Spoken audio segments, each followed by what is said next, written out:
warahmatullahi wabarakatuh. Waalaikumsalam. Alhamdulillahirabbil alamin. Wassalatu wassalamu ala sayyidina Muhammad wa ala alihi wa sahbihi ajma'in. Sallallahu ala sayyidina Muhammad nabiyyi wa ala alihi wa sahbihi ajma'in. Alhamdulillahirabbil alamin. Bismillahirrahmanirrahim. Surah Yasin. Surah Yasin. Allah, kita akan belajar tafsir Al-Quran mulai dari surah Yasin, sebuah surah yang selalu kita baca, kita dengar, kita ulang-ulang. Bismillahirrahmanirrahim. Surah Yasin Makkiyatun, termasuk surah Makkiyah.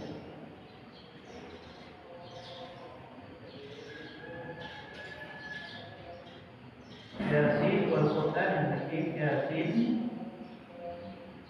min huruf al-muqatta'ah alladhi qala fihi al-ulama qawlan awwalan ma qalu fi haqqi huruf al-muqatta'ati hiya sirrun min asrarillah subhanahu wa ta'ala. Fala taquluha kama qala Ali bin Abi Thalib radhiyallahu anhu. Wa kana maqulatuhum mazmura. Allahu a'lam bidzalika bil-murad. Wal Qur'an al-Hakim ay wa aqsama Allah subhanahu wa ta'ala وهي ما أوحاه الله سبحانه وتعالى من وحي عن طريقة جبريل عليه السلام المكتوب بين المصاحف من أول سورة الفاتحة إلى آخر سورة الناس، وهو المعجز يتحدى الله سبحانه وتعالى بها. بسم الله الرحمن الرحيم. ياسين. Surah Yasin Makkiyah.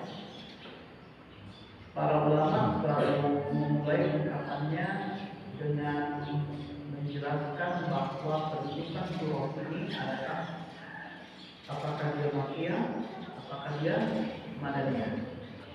Yasin itu termasuk surah Makkiyah.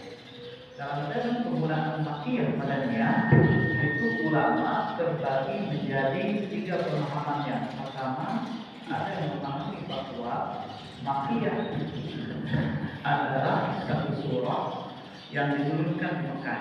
Itu pertama. Pendapat yang kedua, Makkiyah itu adalah surah yang khitabnya kepada penduduk Mekah. Pendapat yang ketiga, bahwa Makkiyah itu surah yang Allah Subhanahu wa ta'ala turunkan sebelum Hijrah. Jadi 3 cara. Surah yang Allah Subhanahu wa ta'ala turunkan di Mekah. Ya. Apakah bisa diterima? Tetapi pertanyaannya, bagaimana dengan surah-surah yang sudah diturunkan di Mekah, tidak diturunkan di Madinah? Kategorinya masuk surah apa? Yang kedua, surah yang diturunkan khitabnya untuk penduduk Mekah. Banyak, tapi pertanyaannya ketika ayat itu tidak berbicara tentang penduduk Mekah, tidak berbicara tentang penduduk Madinah. Masuk kategori mana? Maka dari 3 term ini yang paling kuat adalah surah yang diturunkan sebelum Hijrah. Jadi batasannya adalah Hijrah. Sebelum Hijrah dia masuk pada kategori surah Makkiyah. Setelah Hijrah masuk pada kategori surah Madaniyah. Pertanyaannya, ketika ayat itu turun saat Hijrah, bukankah saat Hijrah itu 8 hari dari Mekah ke Madinah? Kategori masuk mana? Maka 2 ulama berpendapat dilihat dari akhir perjalanan hijrah. Jadi kalau masih dalam perjalanan hijrah, maka itu dikategorikan kafiyah. Kalau dalam selesai hijrah, nah itu baru madaniyah. Tapi kan sudah berjalan, bukankah Allah mengukur sesuatu dari niat? Ketika niat itu mulai dikerjakan, walaupun belum selesai, maka itu sesuatu yang sudah diukur oleh Allah SWT. Bapak Ibu, kita akan menunaikan ibadah haji. Nyetornya lama. Berapa tahun dosa? Kalau sekarang 2048 sekarang. 46. Ya. Tahun ini, awal tahun ini cukup asik nih. Awal tahun 2024, pendaftaran di bulan 1 yang saya ikuti, pendaftaran bulan 1 itu tahun 2044. Pendaftaran di bulan 5 itu tahun 2045. Pendaftaran di bulan 6 itu sudah 2046 tahun. Ya. Berarti 20. Jadi, ayo ya belum selesai pada haji segera. Artinya apa? Kalau hari ini bulan apa? Bulan apa? Boleh jadi udah masuk 2047. Ya, saya ikutin aja itu aja tiga September 23. kita lihat kalau udah mulai dia tinggal terus bangun arah mulai. Ya, ini nama lalu niat itu dihitung dan mulai bukan dari akhir.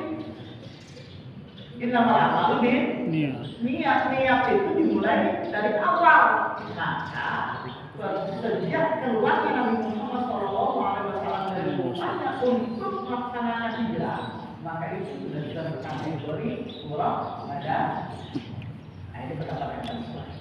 Kebalikannya kalau pendapat tentang surah Madaniyah juga ada yang mengatakan bahwa diturunkan di Madinah, ada yang seperti orang-orang Madinah, terakhir setelah hijrah. Hitungan setelah hijrah itu adalah dimulai dari dimulainya hijrah sampai Nabi Muhammad SAW. Itu surah ya. Allah Subhanahu wa Ta'ala turunkan Al-Quran, ya, turunkan kepada manusia ini 104 kitab. Ada 104 kitab, ya. Allah Subhanahu wa Ta'ala turunkan 104 kitab termasuk 4 kitab besar. Taurat, Zabur, Injil, Al-Quran. Dari keempat kitab ini, dari ke-104 kitab ini Allah kumpulkan inti maknanya, inti syariatnya pada 4 kitab terbesar. Taurat, Injil, Zabur, Al-Quran. Keempat yang Allah Subhanahu wa Ta'ala kumpulkan dalam Al-Quran. Dalam sebuah hadis Nabi Muhammad SAW, Rasulullah katakan, "Inna likulli syai'in qalbun wa qalbul Qur'ani yasin." Segala sesuatu itu punya jantung, dan jantungnya Al-Quran itu adalah surah Yasin. Dalam satu Al-Quran itu dikatakan Yasin itu mengcover Al-Quran. Oleh karena itu ada sebuah riwayat itu ini diperdebatkan oleh orang dalam siapa membaca Yasin itu sama dengan 10 kali membaca Al-Quran.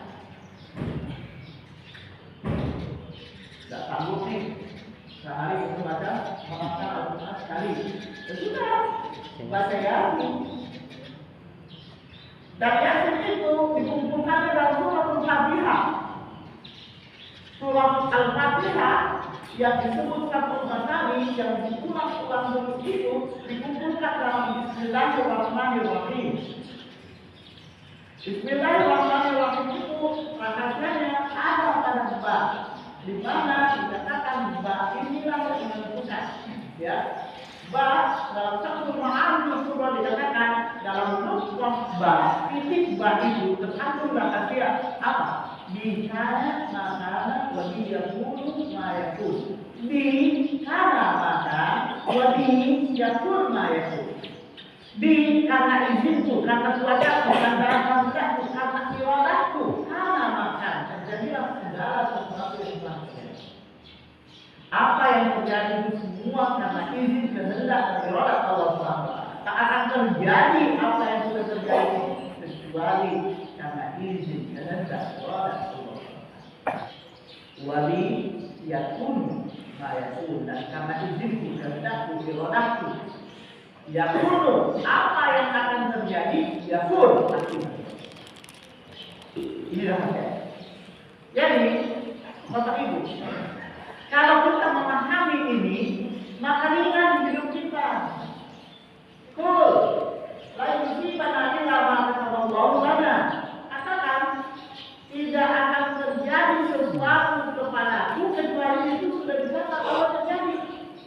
Kalau Allah kehendaki terjadi, tidak ada kuasa untuk menolaknya. Tapi kalau Allah kehendaki tidak terjadi, apapun usaha yang akan dilakukan akan mampu untuk memulihkan kita.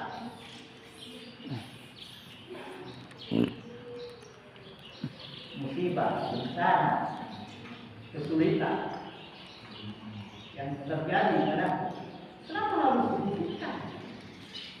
Itu karena Allah menghendaki terjadi.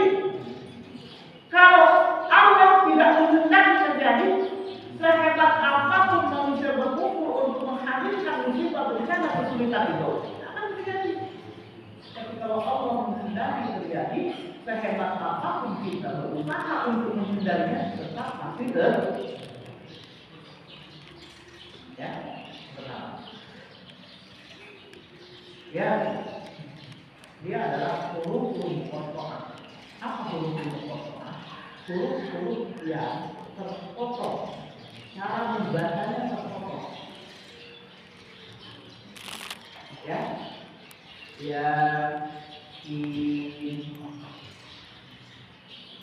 orang yang bisa membaca huruf-huruf kotoran dengan benar, maka itu menunjukkan dia ada sangat kepada Nabi Muhammad SAW. Karena hanya orang-orang yang belajar dari seorang guru, dan dia dapat dari gurunya, dan dia dapat dari gurunya lagi, terus sampai kepada Nabi Muhammad SAW yang bisa membaca huruf. Kalau kita tidak dapat sangat itu, maka kita tidak akan bisa membaca. Ya, hanya saja kita tidak ada tulisan pada kertas. Sanadku dari Nabi Jaya ke ini sampai waktu itu aja yang bisa kita dapat. Ya, itu aja. Tapi benarnya cara membaca itu adalah petunjuk bahwa aku sanadku nyampe kepada Rasul. Siapa yang bisa membaca membedakan al-Nasr pada alif lam mim dengan alif lam mim pada al-Baqarah? Siapa yang bisa membedakan? Kenapa al-Nasr pada tidak ada baca alif lam mim Nasr pada surah? Kan tulisannya sama dengan alif lam.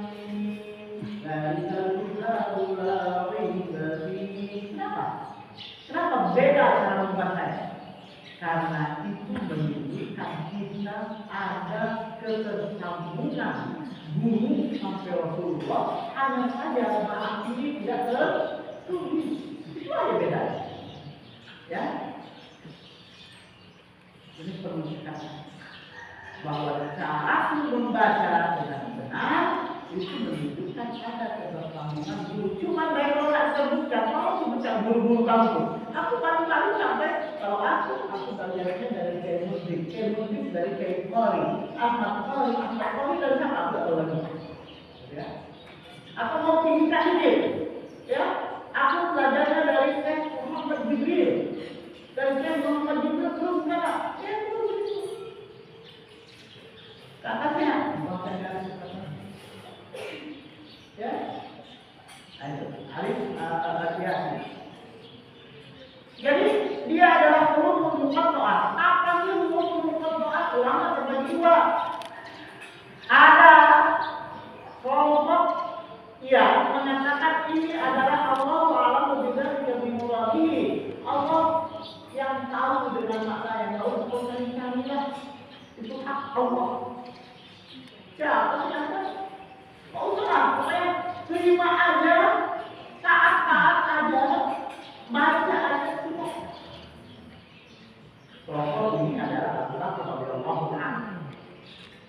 Diikuti oleh Umar radhiyallahu anhu, diikuti oleh Ali radhiyallahu anhu dalam satu ungkapan yang sangat populer dari Ali Subhanahu wa Ta'ala radhiyallahu anhu. Dia ngomong ini, sirrul min asrarillahi subhanahu wa ta'ala wa tasbihuha. Itu rahasia Allah, ngapain korek-korek? Cukup. Samina wa ata'na. Tapi muncul seorang sahabi, seorang sahabat. Kalau dari usia dia kecil, kalau dari usia dia sangat muda, dia masih belia ketika Rasulullah Shallallahu Alaihi Wasallam wafat. Dia Ibnu Abbas radhiyallahu anhu. Tapi meskipun dia muda, dalam hal tafsir Al-Quran, Ibnu Abbas memiliki derajat yang paling tinggi di antara para sahabat semuanya itu. Hanya Ibnu Abbas yang ahli tafsir. Ya, di antara seluruh para sahabat baik Ali, Ubay, Ibnu Mas'ud, Zaid bin Thabit yang langsung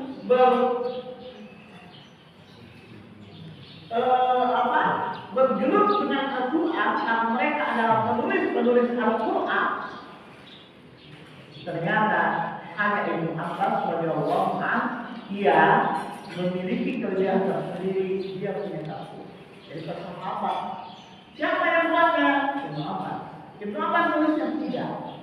Ibnu Abbas menyampaikan tafsirnya, oleh kemudian seorang tabi'in dikumpulkan kata-katanya itu dalam surat sebuah buku.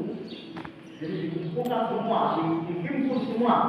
Ketika beliau membaca Alif Lam Mim, apa yang berhubungan ketika beliau membaca Alhamdulillah Rabbil Alamin, dikumpulkan sampai anak, itu nama tafsirnya Mufasir Al-Qur'an. Jadi Ibnu Abbas radhiyallahu anhu. Jadi cuma Ibnu Abbas. Ibnu Abbas berkata apa? Al-Quran itu hidayah. Bagaimana mungkin menjadi hidayah kalau kita tidak paham? Al-Quran itu petunjuk. Nih, saya tunjukin apa jalan mereka. Bagaimana mungkin akan jadi petunjuk kalau orang muda tapi tidak paham? Maka meskipun dia sedikit, ini ada pesan yang disampaikan dan kita bisa belajar. Maka di dalam rencana tafsir itu terbagi menjadi 4. 1. Tafsir yang dipahami oleh hanya orang Arab. Maaf, oleh hanya orang Arab. Kenapa? Karena itu bahasa mereka.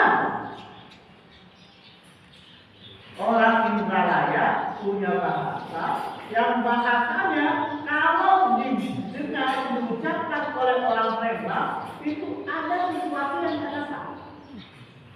Kenapa? Ya cuma orang lain yang banyak ngomongnya. Lautnya, rasanya, maknanya secara umum bisa dipahami, tapi secara khusus ada sesuatu yang tidak bisa. Kita baca bahasa orang lain, tapi ada lain. Meskipun tidak bisa, maka Ibnu Abbas berkata tafsir yang hanya bisa dipahami oleh orang. Yang kedua, tafsir yang hanya bisa dipahami oleh orang-orang yang dalam ilmunya. Yang dalam ilmunya, dia mendapatkan anugerah dari Allah Subhanahu wa Ta'ala. Contoh siapa? Saya berikan satu contoh. Namanya Syekh radhiyallahu anhu. Syekh itu wafat tahun 1997 di Mesir. 1997 beliau wafat, saya nyampe di Mesir 1998. Saya tidak langsung belajar dengan beliau berhadapan, tapi saya belajar dari sangat banyak majelis beliau yang lengkap.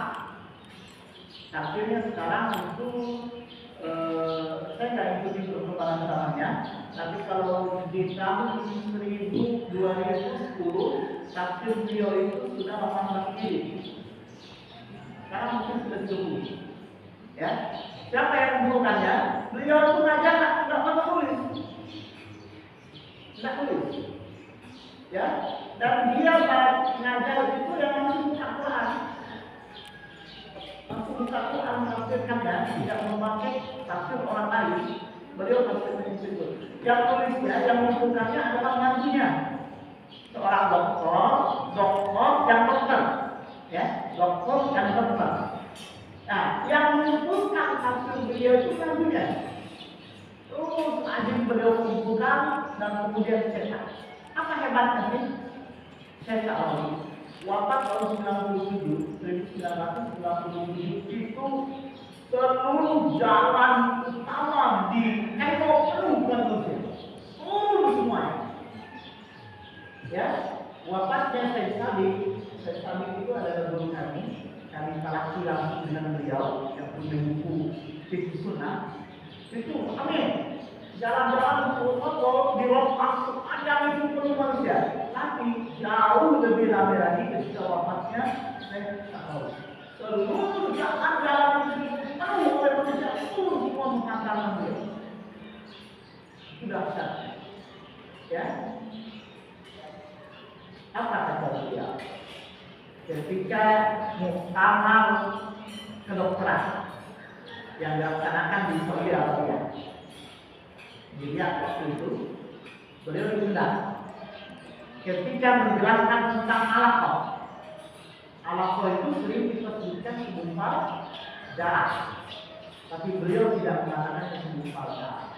Alaqah itu memang sebenarnya makna alaqah itu adalah kayak kaset itu yang bisa bikin dari kaset bintang,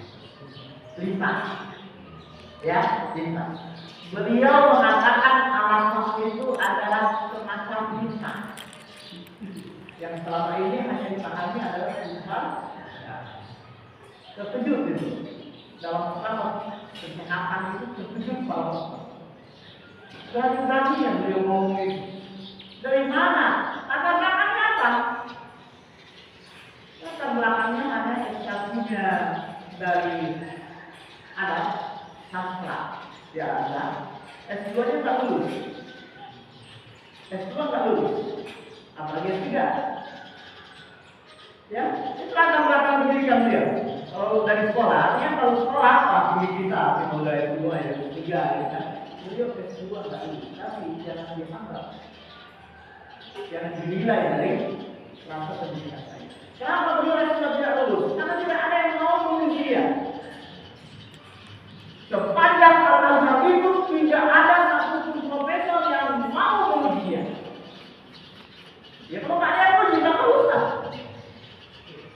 Ya, ini anak bermasalah. Saat Aliyah itu sudah menggemparkan dunia pendidikan. Saat Aliyah, kok bisa? Saat beliau akan lulus Aliyah, kalau kita Aliyah, kalau sama Aliyahnya, saat beliau akan lulus Aliyah itu tidak dinaikkan kelas, tidak dilakukan. Pengujinya ada 2 profesor, tidak tahu. Heboh. Orang tuanya seorang ahli pakar minta. Kenapa dia tidak sama? Wah, dia ini merusak akidah. Kenapa merusak akidah? Dia menafsirkan sebuah ayat dengan kata-kata gini. Terkadang seorang manusia biasa lebih mulia daripada seorang nabi. Apa sih omongannya? Manusia biasa lebih mulia dari seorang nabi. Kata ayahnya yang memang seorang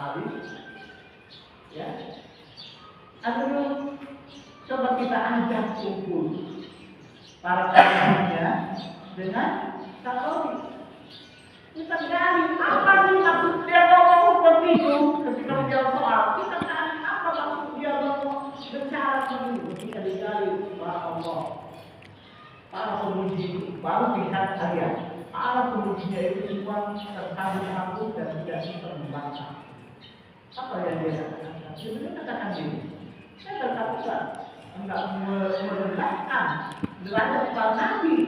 Tapi Allah Subhanahu wa taala berfirman kepada Rasul dalam surah Al-Hajj, "Fawajada 'abdan min ibadina atainahu rahmatan min indina wa 'allamnahu min ladunna ilma." Nabi Musa bertemu dengan seorang hamba, fawajada 'abdan, seorang hamba min ibadina di antara hamba-hamba kami. Itu biasa. Bukan nabi. Atainahu rahmatan min indina, dia kami berikan rahmat. Wa 'allamnahu min ladunna ilma, dan kami turunkan kepadanya ilmu yang kala tersebut dari ini. Siapa dia? Nabi Musa bertemu dengan Khidir. Sebagian ulama berkata Khidir bukan seorang nabi, dia hanya abdan min ibadillah, hamba di antara hamba-hamba Allah. Dalam kasus ini Khidir lebih mulia daripada Musa. Ya. Nah, tadi itu apa berkata? Ada ayat-ayat yang hanya dipahami oleh orang-orang khusus. Kalau orang memori kayak sekarang, tadi, ya, siapa? Sa'rawi. Wah, heboh dunia kesehatan. Ketika beliau mengatakan alaqah itu adalah lima. Ternyata setelah diteliti, alaqah itu setelah pertemuan antara sperma dengan telur, ternyata di dalam 3 kejelasan di dalam rahim seorang ibu menjadilah itu segumpal darah, yang segumpal darah itu kan hanya segumpal darah, tapi dia betul-betul mirip dengan lintah, dia lengket dengan rahim seorang ibu yang menyedot darah. Itu yang dikatakan subhanallah. Sejak itu pemahaman tentang lintah alaqah global tidak lagi hanya segumpal darah, tapi diperlukan dengan lintah, karena dia bilang betul-betul menyedot. Yang ketiga, ada tafsir itu dipahami oleh semua orang. Apa contohnya? Perintah sholat, perintah zakat, semua tahu. Ya? Jadi itu kata Muhammad SAW. Terakhir, satu lagi, ada yang dipahami hanya oleh ahli bahasa. Ahli bahasa dengan latar belakang asal usul dan lain sebagainya. Ini ambil contoh perintah haji. Ya, inna safa wal marwata min sya'airillah. Faman hajjal baita ya'tamara fala junaha 'alaihi an yatawafa biha. Siapa mereka haji atau umrah, fala junaha, tidaklah dosa baginya ayat tawafa biha, berkeliling antara Safa Marwah itu apa? Rukun dalam doa. Kok bahasanya para junaha alaihi ayat tawafa biha, tidak ada dosa untuk melakukan sa'i. Tidaklah dosa. Seorang bukan rukun. Ya, masa Allah tidak berdosa?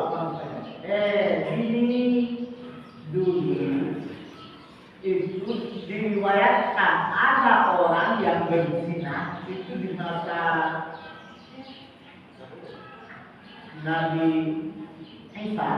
Ada orang yang berzina antara Safa dan Marwah, itu hikayatnya. Kemudian orang yang berzina antara Safa dan Marwah ini dihukum. Setelah dihukum, yang laki-laki dibuat paku, diletakkan di sofa, yang perempuan dibuat paku, bukan menjadi paku ya. Awas, bukan lagi pundak ini. yang dikutuk jadi bangsa. Kedua orang itu dihukum, yang laki-laki dihukum setelah mati dia dibuat patung, diletakkan di sofa yang perempuan, dihukum mati, sudah itu dibuat patung, diletakkan di bawah. Tujuannya apa? Untuk mengingatkan yang sekali-kali melakukan kemaksiatan.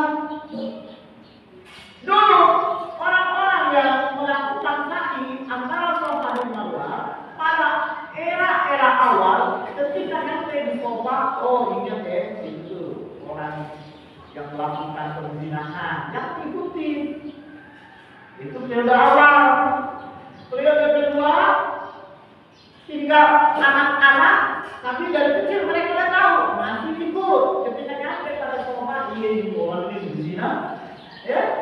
Yang diikuti maka itu juga mati anak-anaknya, tinggal cucu-cucunya masih ada yang dengar, masih enggak ada yang tidak dengar masalah ini. Sebagian wah itu yang orang berzina, sebagian lagi cici tidak paham lagi dengan itu, wah ini orang hebat ini harus diikuti. Mulai mereka suka yang pensoha itu di mana itu terus berkelanjutan sampai yang pada masa jahiliyah tidak ada lagi yang memuliakan mereka, yang menjadikan idola mereka, yang ada tinggal menyembah kedua patung ini. Ketika turun perintah untuk sa'i antara Safa dan Marwah, para sahabat ngomong, bisa mengikuti gawe-gawe orang-orang jahiliyah menyembah berhala di Safa dan berhala di Marwah. Menurut ayat fala junaha alaihi ayat awalnya tidak dosa kamu sa'i itu, tidak dosa kamu sa'i. Nah itu maka kata Muhammad sallallahu alaihi wasallam itu tafsir yang hanya diketahui oleh mereka yang paham bahasa Arabnya, ditunjang dengan cara wudhu. Jadi paling kreatif harus ada yang paham, meskipun tidak semuanya paham. Nah, dalam Al-Quran dikatakan suama yang dalam kali lalu illallah. Ada yang wakaf di situ dalam itu kadir, tapi di kadir sendiri wakaf pada di luar. Wama yang dalam kali lalu illallah wal-ghafiruna bil ilm, dan tidak ada yang tahu tafsirnya kecuali Allah, dan Allah itu nabi ilmi, orang-orang yang dalam pemahamannya tentang Al-Quran. Jadi dia itu tentang ya apa kaitannya? Faedahnya dalam sebuah hadis diriwayatkan oleh Hasan dan Ahmad, Rasulullah sallallahu alaihi wasallam berkata, "Iqra'u Yasin ala al-Qur'an." Bacakan Yasin kepada orang-orang yang meninggal dunia. Ulama ada dua. Ada pendapat pertama mengatakan Iqra'u Yasin ala al-Qur'an, orang-orang yang akan nabi yang datang. Jadi kalau Rasul mau sakit, lapar, bacakan. Bacakan Al-Qur'an itu, tapi itu akan meringankan. Tapi pendapat yang kedua, benar. Yang itu baca. Tapi orang yang sudah mati, bacakan juga. Nih, keluarga kita udah 10 tahun, 20 tahun, 50 tahun mati. Bacakan ya. Itu ya, ini ala masa, upaya dan itu meringankan beban mereka di dalam tubuhnya. Ya. Mau pakai yang pertama silakan, mau pakai kedua-duanya boleh. Ya, silakan, tidak ada masalah. Oh, Ustaz, tak boleh untuk orang mati. Kenapa? Boleh dapat Quran? Boleh. Ya, itu bagian dari Quran. Sudah niatkan bahwa itu bagian dari Al-Quran. Ya, Wal-Qur'anil Hakim, demi Al-Quran Al-Hakim yang bisa, ya, demi Al-Quran sampai jam berapa? Suruh masih. Suruh jam berapa? 6.10 lah, 6.10.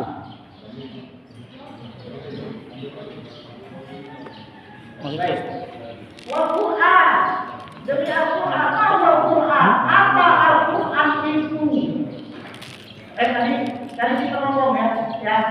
ada yang memahami maknanya. Ada yang memahami maknanya. Pertanyaannya, apa maknanya? Apa maknanya?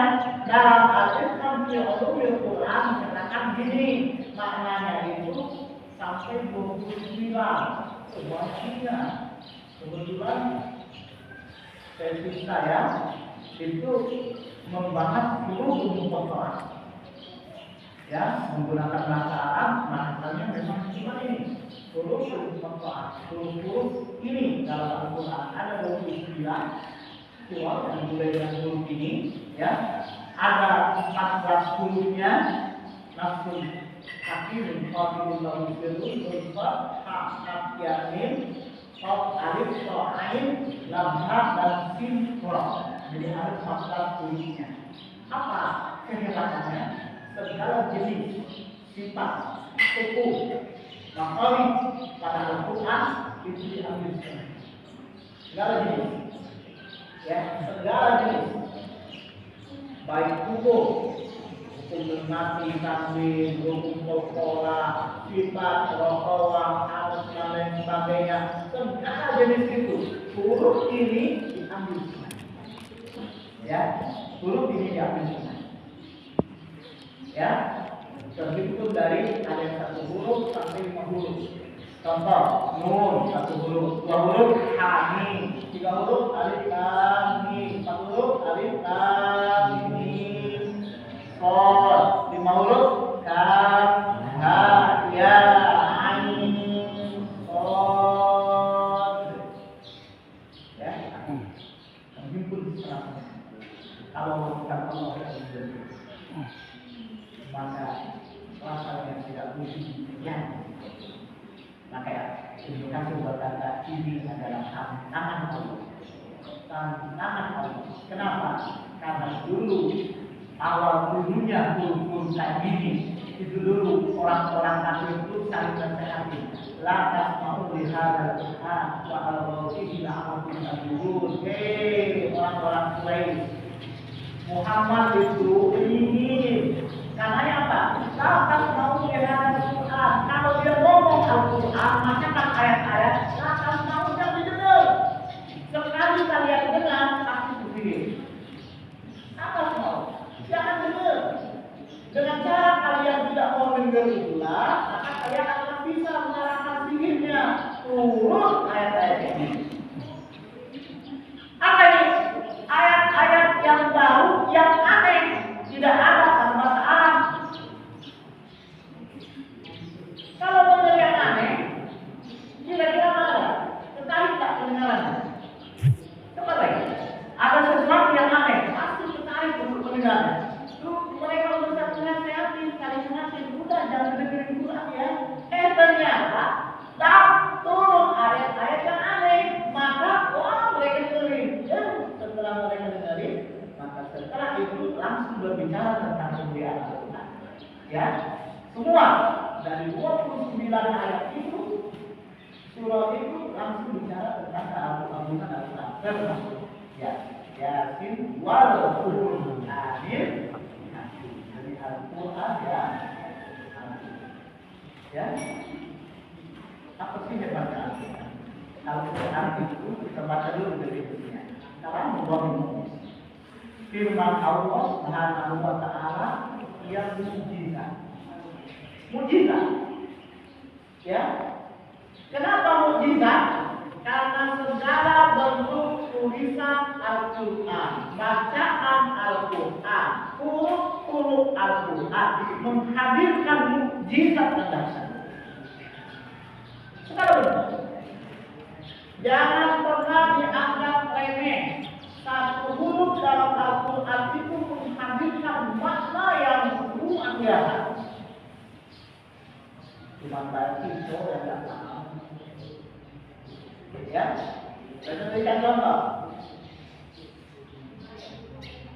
Allah berfirman dalam Al-Quran Bismillahirrahmanirrahim. Waliman sabara wa wafara inna dzalika min azmi. Ya lain kalau mengatakan inna dzalika min azmil umur. Inna dzalika min azmil umur umur dimana lagi al-bukil umur. Bedanya apa? Adalah satu dulu. Sudah, maknanya sama. Tidak, beda maknanya. Tidak lagi kami al-bukil umur, engkau bersabar, engkau memaafkan, itu mudah. Tapi yang kedua, tidak lagi kami al-bukil umur, engkau bersabar, engkau memaafkan, itu sangat berat. Engkau memaafkan, engkau bersabar dan memaafkan itu berat. Yang satu, engkau bersabar dan memaafkan itu sangat berat. Apa makna? Apa maksudnya? Kayak gini, kalau ada musibah kecelakaan yang menimpamu, itu hanya ada musibah. Perbuatan apa? Saudara meninggal. Kenapa meninggal? Sakit. Dalam tanda kutip itu perbuatan apa? Sakit, mati, sabar itu berat. Tapi nak kemauan, itu siapa? Dalam kondisi yang lain, keluarga mati. Kenapa mati? Karena dibunuh. Padahal itu kan perbuatan Allah. Mematikannya. Hanya lantaran dibunuh. Itu tidak dari lamin al-jilmu. Bersama dan memaafkan. Hal seperti itu jauh lebih berat. Kenapa? Punya ada obat dirawat. Ya, itu cuma berat. Ya. Ungkapan Nabi Yusuf, "Satajiduni insyaallah minas sabirin." Ungkapan Nabi Musa, "Satajiduni insyaallah sabira." Bedanya apa? Ada min. Ada min. Hasilnya apa? Nabi Yusuf bersabar. Dia sampai disembelih oleh Nabi Ismail ya. Nabi Ismail bersabar sampai disembelih oleh orang tuanya, dia sama. Tapi Nabi Musa, karena tidak ada kata min aja, maka dia tidak sanggup untuk bersabar. Nah itu, Bapak Ibu yang dimuliakan Allah, ya, insya Allah kita akan lanjutkan lagi nanti, ya, kupas supaya lebih dalam lagi. Untuk saat ini yang sudah masuk waktu dulu, kita cukupkan. Sebelum kita cukupkan, kita ada satu dua pertanyaan. Tidak ada ya? Baik, kita akhiri.